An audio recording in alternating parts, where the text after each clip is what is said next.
भगवान श्री राम का ससुराल और माता सीता का मायका जनकपुर यानी कि आज का नेपाल एक बार फिर से अपनी जड़ों की ओर लौटने को बेताब है। जी हां, 2 दशक पहले तक हिंदू राष्ट्र रहा नेपाल एक बार फिर से अपनी घर वापसी चाहता है और इसके लिए नेपालियों को योगी की मदद चाहिए, क्योंकि नेपाल में राजशाही के लिए हो रहे प्रदर्शन में योगी की डिमांड है।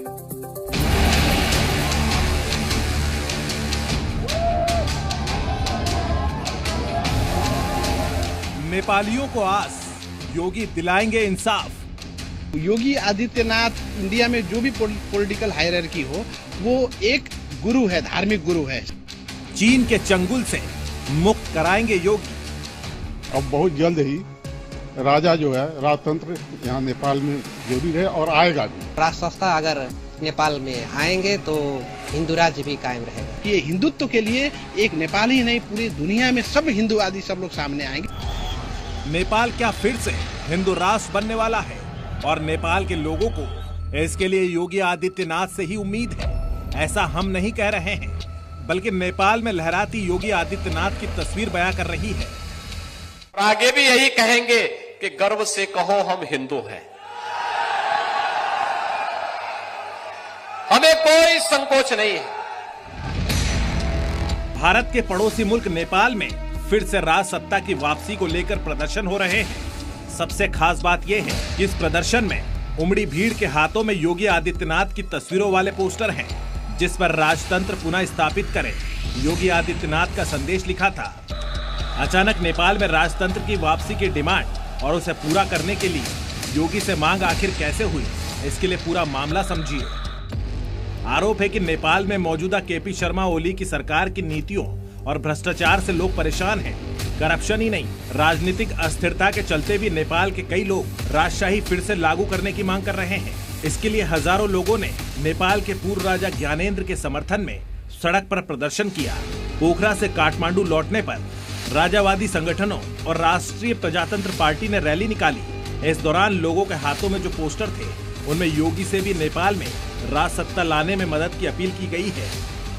निराशावादी जो गवर्नमेंट से, जो राजनीतिक दल से, बड़े दल से जो आदमी निराश है वो लोग आए हैं, अपने राजा को खोज रहे हैं। 63-64 का जो आंदोलन हुआ वो आंदोलन का जो दौर था वो राजा को हटाने के लिए, ये इस हिंदू राष्ट्र को हटाने के लिए नहीं था। हिंदू गणतंत्र ले आकर के जो कि धर्म को जो है व्यापार इन लोग बनाए, जो जिस देश में जो स्वाधीनता जो था वो स्वाधीनता का नष्ट किए सब, उसके विरोध में आज हम लोग एक विश्व भर एक हिंदू राष्ट्र नेपाल और नेपाल राजतंत्र के हम लोग आवश्यक मानते हुए गणतंत्र जिस तरह से हम लोग मिलकर लेके आए। राजनीतिक दलों ने यहाँ पे जो गणतंत्र के नाम में जो लूट तंत्र मचा रखा है, इससे आजित होकर जनता जो है अभी हिंदू राष्ट्र सहित का राज संस्था का मांग करके सड़क में आंदोलित है। दुनिया जानती है कि हिंदू धर्म और सनातन की धर्म ध्वजा मौजूदा वक्त में योगी लेकर चल रहे हैं। महंत मुख्यमंत्री ने महाकुंभ के महाआयोजन में दुनिया भर के सनातनियों को प्रयागराज में डुबकी लगवा दी थी। यूं कहे कि योगी मौजूदा वक्त में सनातन के ब्रांड एम्बेसडर हैं। योगी से सुनिए हिंदू होने का मतलब क्या है। वही तो संदेश है हमारा महाकुंभ दे रहा है। हिंदू होने का मतलब विश्व कल्याण का मार्ग प्रशस्त करना। हिंदू होने का मतलब भारत की एकता और अखंडता की गारंटी देना। हिंदू होने का मतलब केवल मनुष्य ही नहीं, चराचर जगत की सुरक्षा की गारंटी देना। और उस हिंदू होने पर हम सबको गौरव की अनुभूति करनी चाहिए। सनातन को राष्ट्रीय धर्म बता चुके योगी से नेपालियों को इतनी आस क्यों है? उसके पीछे है नेपाल और योगी का कनेक्शन। दरअसल गोरखनाथ मठ का नेपाल के राज परिवार से पुराना नाता रहा है।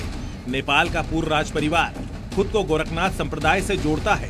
स्वर्गीय राजा वीरेंद्र गोरखनाथ मठ में मकर संक्रांति पर विशेष पूजा करते थे। योगी आदित्यनाथ के गुरु महंत अवैधनाथ राजा वीरेंद्र के आध्यात्मिक मार्गदर्शक थे।